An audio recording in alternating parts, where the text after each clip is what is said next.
सोचो, एक ऐसी जगह जहाँ जानवर नहीं बल्कि इंसान काटे जाते हैं। एक ऐसा आदमी जो अब पूरी तरह से सनक चुका है, किसी को भी नहीं छोड़ रहा। वो इतना ज्यादा निर्दयी हो चुका है कि यहाँ आने वाले हर एक शख्स की बलि चढ़ाते जा रहा है। कहानी के शुरुआत में हमें एक सुनसान जगह पर 6 दोस्तों के ग्रुप को दिखाया जाता है जो वहाँ एक हॉरर वीडियो शूट करने के लिए आए हुए थे। यहीं पर एक शेरिफ अपने एक पार्टनर को लाया हुआ था जिसका नाम डेविड था, लेकिन इन लोगों को देखते ही वो यहाँ से चले गए। अपना काम को खत्म करने के बाद एक कपल को छोड़कर यह पूरा ग्रुप वापस का रास्ता मोड़ लेते हैं और यह कपल एंजॉयमेंट मस्ती करते करते इस जगह को पूरी तरह से एक्सप्लोर करने लग जाते हैं। एक्सप्लोर करते हुए लड़का भागकर पास के एक कैबिन में चला गया जहाँ पर बहुत सारे पिग्स भरे पड़े थे। वो स्टिक लिए पिग्स को तंग करने लग गया। पिग्स ने तंग होकर शोर मचा दिया। यहाँ पर एक आदमी आ गया जो काफी जोर जोर वो आदमी ही खुद पिग्स का आवाज निकाल रहा था। इससे पहले कि वो दोनों पीछे मुड़कर उस आदमी पर ध्यान दे पाते, वो आदमी अपने हाथ में पकड़े हुए काफी बड़े बूचर नाइफ से उस लड़के का सर ही धड़ से अलग कर देता है। वो लड़की जो पास खड़ी थी वो डर कर चिल्लाते हुए बौखलाने लग गई और अंदर भागने लग गई, जबकि दोबारा आदमी जो यहाँ आया हुआ था वो अपना चाकू को घुमाते हुए लड़की की तरफ बढ़ता रहा और आखिर में उसने उस बेचारी लड़की का गला बहुत ही बेरहमी से काट देता है। यहाँ पर पता चलता है कि अभी यह आदमी जो अजीब सा दिख रहा है, जिसने अभी अभी 2 मर्डर किए हुए हैं, यह लेस्टर नामी एक बूढ़े इंसान का बेटा है जो यहाँ पर पिग्स का एक स्लॉटर हाउस चलाता है। लेकिन किसी वजह से उसका काम अब पूरी तरह से बंद हो चुका था, क्योंकि अब मॉडर्न एज में लोग स्लॉटर हाउस से मीट लेने की बजाय फैक्ट्री से प्रोसेस्ड मीट लेना पसंद कर चुके थे। लेस्टर ने अपने कामों में कोई भी अपग्रेडेशन नहीं की हुई थी, इसीलिए उसका यह स्लॉटर हाउस पूरी तरह से बंद हो गया था। जबकि उसकी जगह पर टॉम नाम का आदमी जो कि एक कॉम्पिटिटर, उसकी मीट फैक्ट्रीज आजकल ट्रेंड में छाई हुई थी और अब क्योंकि वो काफी अमीर हो चुका था इसीलिए वो लेस्टर की प्रॉपर्टी लेना चाहता था। मालूम हुआ कि टॉम लेस्टर के अंदर में ही काम किया करता रहता था, लेकिन फिर उसने अपनी मीट फैक्ट्री लगा ली और तरीके से इंट्रोड्यूस करवाई, जिसकी वजह से आज वो कामयाबी के शिखर पर था। लेस्टर का बेटा बड़ी, इसे हमेशा लेस्टर ने अपने स्लॉटर हाउस में पिग्स के साथ रखा करता था, इसीलिए अब उसकी दिमागी हालात काफी खराब हो चुकी थी। वो अब नॉर्मल नहीं रहा था। वो पिग्स जैसे ही हरकतें करता रहता था, यहाँ तक कि वो पिग्स की तरह ही बोलता रहता था। वो अभी अभी जो 2 मर्डर भी किए हुए थे वो भी इसलिए किए हुए थे क्योंकि वो दोनों उसके पिग्स को परेशान कर रहे थे। अपने पिग्स के आगे उसे किसी को फिक्र नहीं है और ना ही उसे किसी चीज की अक्ल भी नहीं बची हुई है कि आखिर उसे किसी चीज को किस तरह से हैंडल किया जाता है। अगली सुबह दिखाया गया कि लेस्टर का कॉम्पिटिटर टॉम लेस्टर के ही एक दोस्त के साथ शेरिफ को लेकर उसकी प्रॉपर्टी पर आगमन हुआ है ताकि वो उसको लेस्टर की प्रॉपर्टी बेचने में फोर्स कर सके। लेस्टर का यह दोस्त जो अभी टॉम के साथ आया हुआ था, उसी दोस्त ने लेस्टर को स्लॉटर हाउस बनाने के लिए ज्ञान दिया हुआ था। उसी के दिए हुए जवाबों पर उसका यह स्लॉटर हाउस कामयाब हुआ था। उसी बीच उसने लेस्टर को मॉडर्न अपग्रेडेशन को भी करने को कहा था, लेकिन उसकी बात मानने से लेस्टर साफ साफ इनकार कर दिया। इसीलिए उसका दोस्त अब टॉम के साथ काम करने लगा था। इस टाइम टॉम लेस्टर के लिए ऑफर लेकर आया हुआ था कि वो अपनी प्रॉपर्टी सिर्फ $55,000 में बेच डाले, साथ ही वो उसके लिए काम करे जिससे लेस्टर को हमेशा पैसे मिलते रहेंगे और अगर वो चाहे तो वो यहीं पर रह सकता था। लेकिन लेस्टर ने इस बार भी उसके दिए ऑफर को ठुकरा दिया। तब यहाँ यह देखते हुए शेरिफ ने उसे धमकी देते हुए कहने लगा कि तुम बेचना चाहते हो तो बेच दो, वैसे भी तुमने काफी सालों से इनकम टैक्स नहीं भरा, वरना अगले महीने ही तुम्हारे प्रॉपर्टी की ऑक्शन हो जाएगी। लेस्टर शेरिफ के किसी बातों पर भी ध्यान नहीं देता और अंदर चला जाता है। ऐसे में शेरिफ उसके प्रॉपर्टी पर ऑक्शन का नोटिस लगाकर चला जाता है। इन सब के जाने के बाद वो अपने स्लॉटर हाउस अंदर जाने की कोशिश करता है। तब बड़ी यानी उसका बेटा उसे अजीबो गरीब तरह से रोकने लग गया। आज पहली बार हुआ था जो बड़ी अपने डैड के साथ ऐसा कुछ कर रहा था। लेस्टर हैरान हुआ और जल्दी से अंदर गया, जो अंदर जाते ही उसके होश ही गायब हो गए। बड़ी ने 2 इंसानों को बहुत ही बेरहमी से मारकर उन्हें फांसी से लटकाया हुआ था। यह देखने के बाद लेस्टर चिल्लाने लग गया और बड़ी को डांटने लग गया कि उसने यह सब आखिर क्या कर दिया। अपने आप को डांट खाते हुए देखकर बड़ी को अपने डैड पर काफी ज्यादा ही गुस्सा आ जाता है,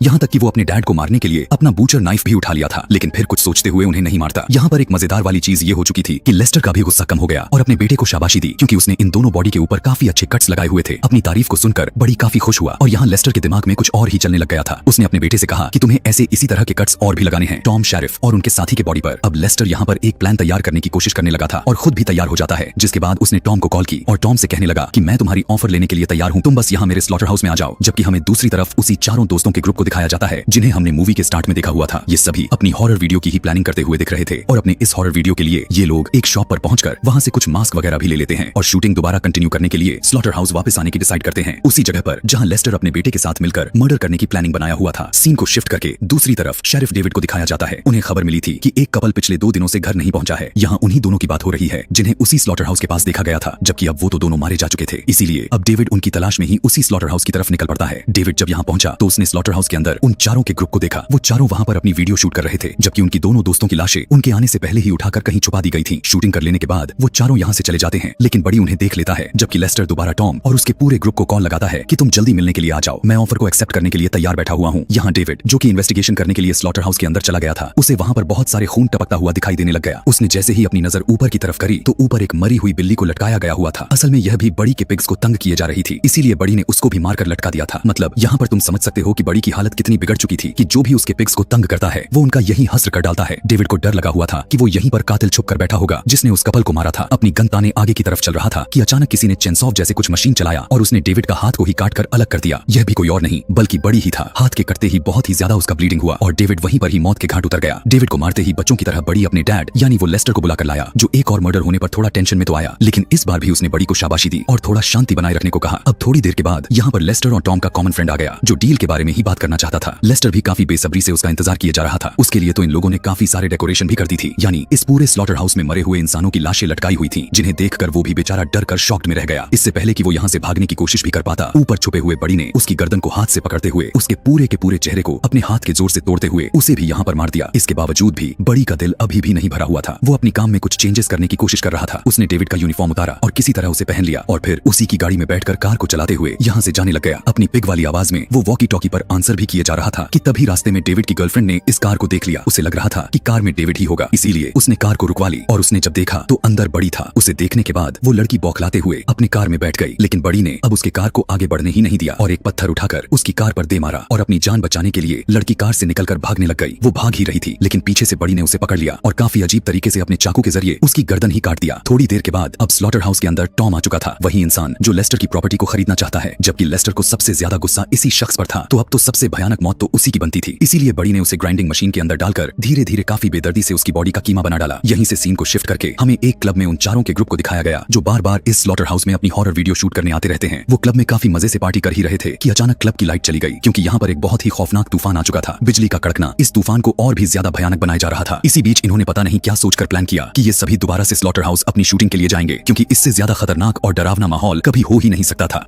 रास्ते में जाते वक्त इनके बातों के बीच इनमें एक शर्त लग गई कि शैली अकेले ही स्लॉटर हाउस के एक रूम में रुकेगी, क्योंकि उसे थोड़ा डर जो लगा करता था। तो अब ये सभी प्लान करके स्लॉटर हाउस आ भी चुके थे। अब जिस टाइम शैली स्लॉटर हाउस के अंदर अकेली खड़ी हुई थी, तो बाकी दोनों लड़कों ने मिलकर उसे और भी ज्यादा डराने का प्लान बनाया। उन्होंने अजीबो गरीब तरह के मास्क पहने और उसे विंडो से डराने के लिए पास आ गए। शैली भी वहाँ का सारा नजारा देखकर बहुत ही ज्यादा डर गई, क्योंकि वहाँ पर मास्क पहना जो लड़का उसे तंग करने के लिए आया हुआ था, बड़ी ठीक उसी टाइम पर पीछे से उसके सर के ऊपर वार करके उसके बॉडी को 2 हिस्सों में काट दिया। यह देखकर जब शैली यहाँ से भागी तो बाहर से लेस्टर ने उसे पकड़ लिया, जबकि बड़ी ने छुपकर इनके ग्रुप के दूसरे वाले लड़के को भी काफी ब्रूटल तरीके से मार दिया। लेस्टर ने शैली को भी मार दिया था। अब इन चारों की बची हुई अकेली फ्रेंड अपने दोस्तों को ढूंढ रही थी, और जब उसने स्लॉटर हाउस के अंदर प्रवेश की तो उसे कुछ भी समझ में नहीं आई, क्योंकि उसकी तीनों दोस्तों की लाशें ऊपर छत से लटकाई गई थी। दूसरे सीन में हमें शेरिफ के बारे में पता चला, जिसे यहाँ पर बहुत सारे लोगों के अचानक से गायब हो जाने की रिपोर्ट मिल चुकी थी। सबसे पहले तो वो कपल जिन्हें लास्ट टाइम स्लॉटर हाउस के पास देखा गया था, उसके बाद डेविड जो उसी कपल के गायब होने की इन्वेस्टिगेशन में निकला हुआ था, जो अभी तक नहीं लौटा, उसके बाद हैरोल्ड और टॉम भी, जो सारा का सारा शक शेरिफ लेस्टर के ऊपर ही जा रहा था, इसीलिए वो भी इन्वेस्टिगेशन करने के लिए उसी स्लॉटर हाउस जाता है। लेकिन जाने से पहले उसने अपने लिए बैकअप पुलिस के लिए भी रिक्वेस्ट कर ली थी। अब जाकर यहाँ स्लॉटर हाउस के अंदर दिखाया गया कि ये लोग आखिरी बची हुई लड़की को टॉर्चर कर रहे थे, क्योंकि वो शेरिफ की ही बेटी थी। अब इससे पहले कि ये दोनों इस लड़की को भी जान से मार देते, पीछे से शेरिफ आकर आवाजें लगाने लग जाता है। जैसे ही इन दोनों की ध्यान इधर उधर गया तो लड़की यहाँ से भागने में कामयाब हो जाती है। जैसे ही उसे पकड़ने के लिए बड़ी उसके पीछे भागता है, लेकिन तभी शेरिफ गोली चला देता है, जिससे डरकर बड़ी वापस भाग गया। ये लोग भागकर उस जगह पर आ गए थे जहाँ पर इन्होंने पिग्स को बांधा हुआ था। शेरिफ अपनी बेटी को यहाँ से भगाते हुए अपना प्लान बताने लग गया कि तुम यहाँ से भाग जाओ, मैं इन्हें उलझा कर रखता हूँ, तब तक पुलिस की टीम भी यहाँ पर आ जाएगी। अभी ये प्लान बनाकर फ्री ही हुए थे कि पीछे से लेस्टर ने आकर एक नाइफ को शेरिफ के पेट में ही स्टैब कर दिया। अब इससे पहले कि वो इस लड़की के ऊपर भी हमला कर देता, वो लड़की यहाँ पर अपनी डैड की गन उठाकर लेस्टर को ही शूट कर देती है। लड़की ने देखा कि शेरिफ यानी उसके डैड अभी भी जीवित थे। वो अपने डैड को बचाने के लिए हॉस्पिटल लेकर जा सकती थी, इसीलिए उसने अपने डैड को लेकर किसी तरह तेजी से अपनी कार की तरफ बढ़ गई। इससे पहले कि वो कार चलाकर यहाँ से निकल ही पाती, लेस्टर दोबारा से इनके गाड़ी के सामने आ जाता है, जिसे शेरिफ की बेटी उसे मरा हुआ समझकर छोड़ दिया था। लेकिन लड़की यहाँ पर घबराती नहीं, बल्कि तेजी से कार चलाते हुए लेस्टर को कुचलकर उसकी किस्सा ही खत्म कर देती है। इन्हें अब लग रहा था कि ये लोग अब बच जाएंगे, लेकिन इनका यह वहम था, क्योंकि बड़ी, जिसके ऊपर इन्होंने अभी तक ध्यान ही नहीं दिया था, वो इनके कार के अंदर ही छुपा बैठा था, जो अपने चाकू की मदद से वो इस लड़की को मारकर उसकी काम तमाम कर देता है और मूवी को इसी पॉइंट पर खत्म कर दिया जाता है। अगर आप चाहते हैं कि इससे भी खतरनाक स्लैशर मूवी एक्सप्लेनेशन वीडियोस इस चैनल पर लाया जाए, तो नीचे कमेंट में नेक्स्ट लिखना बिल्कुल भी ना भूलें। Thanks for watching.